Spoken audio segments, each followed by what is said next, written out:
Hey guys, and welcome to my weight loss journey. I was just checking out my previous video and I saw that I could have been an excellent goalie just like Scott Sterling. If you don't know who I'm talking about, you can check him out on my Facebook page. His video is hilarious. So I realized that I was not the only one struggling with weight loss. Actually, 2 out of 5 people who are trying to lose weight quit within the first 5 days. 1 out of 5 lasts about a month, and the people who do succeed, 80% of those people regain their weight. So why are we having such a hard time losing weight and keeping it up? Well, there are a number of reasons. One reason is because of health issues. You could have an issue with your thyroids, problems with your hormones, diabetes, high blood pressure. When I was 16, I went in for a blood test and a urine test. It was mandatory before you start fighting. And I got results that I had a hormonal imbalance. And so it was hard for me to lose weight. It took me about a year and a half to lose 15 pounds. And so no matter what your age is, you can always go in and just get a blood work done and a urine test to see if you're not missing any vitamins, and also if you don't have any health issues. Number 2 is unrealistic expectations. I had an expectation to lose 25 pounds within the first 3 months of my weight loss plan, and it did not work out. You kind of set yourself into this negative feedback within yourself, because when you don't attain your goals, you're kind of like discouraging yourself and giving yourself negative thoughts, and you don't feel like going anymore because you don't see the results. You kind of focus on all the things that you weren't able to do. Number 3 are people with wrong mindsets. They want a quick fix before an event or before the summer, things like that, and they don't have any long-term goals, and they keep on they ended up coming back to the weight they were in because they didn't have a sustainable plan. Number 4 is social pressure.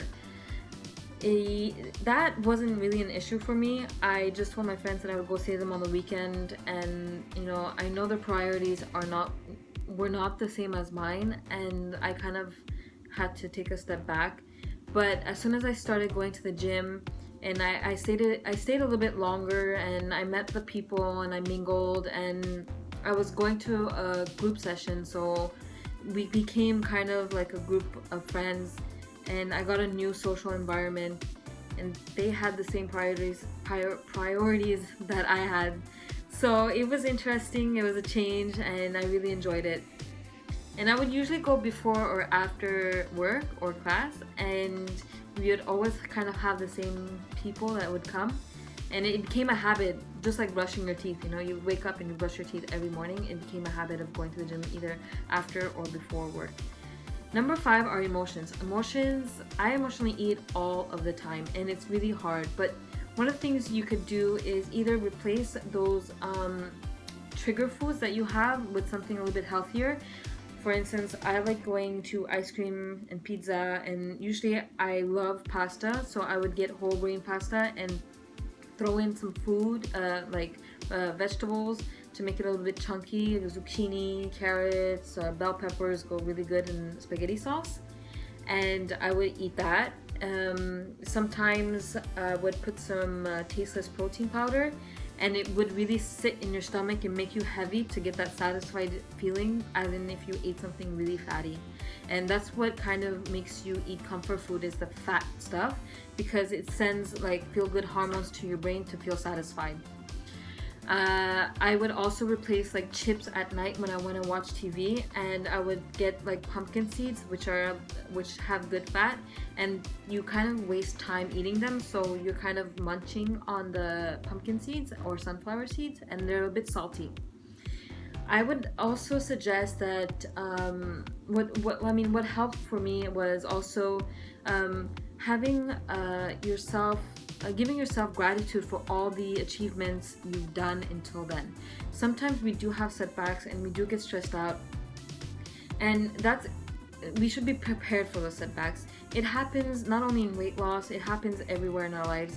Sometimes we would make a budget plan, and then we would have to sink into our savings because an unexpected thing happened, like your car would break down or your house flooded, and you would have to use that money that you saved for your trip for those incidents. And it's not like you're gonna like spend all your savings and be like, oh well, you know what, I already wasted the money, why well just forget everything I done.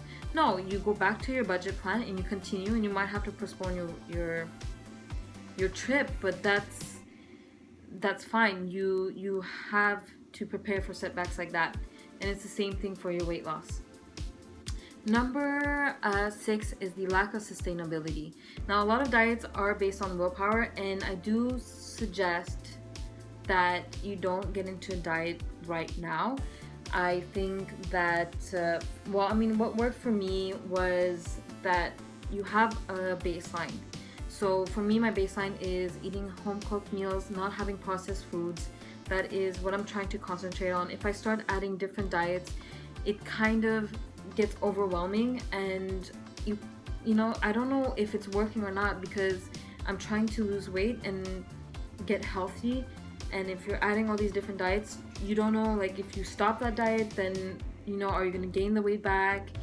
For me, I did a lifestyle change to become vegan or vegetarian, and I'm not 100% yet, but that is just a lifestyle change and not a diet, not a temporary diet. I had a friend who was really fit and wanted to lose that small pouch under her abs, like the last little small pouch, and she cut out milk from her diet, and it worked. But if I was to cut milk from my diet, would I see the same results? Would I see that difference? I don't think so. So basically, I just want to concentrate on simple, small things that could become that are good habits. Cutting my portions, eating healthy, and once I have that baseline and my weight loss has plateaued, I could try different things and see what works to attain the goal I want. Either I want to gain some weight, gain some muscle, or lose some fat. So I am going to weigh myself now and come up with a plan for next week.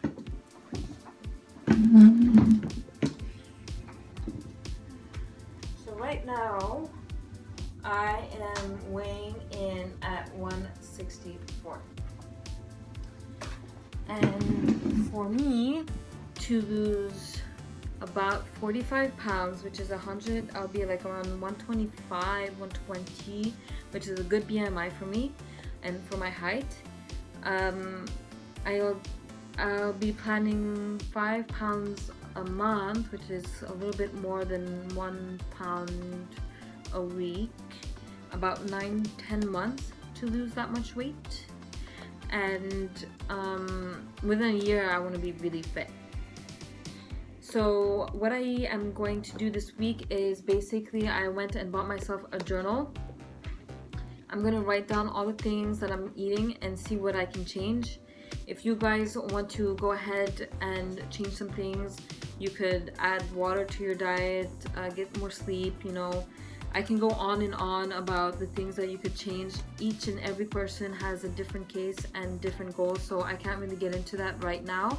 But in my next video, I will get into more detail when I'm going over my own schedule. I love Garfield, by the way. And so just remember that it takes 2 weeks to feel the difference, 4 weeks to see the difference, and 8 weeks to hear the difference. And thanks for watching, and I'll see you guys next week. And, you know, be true to yourself.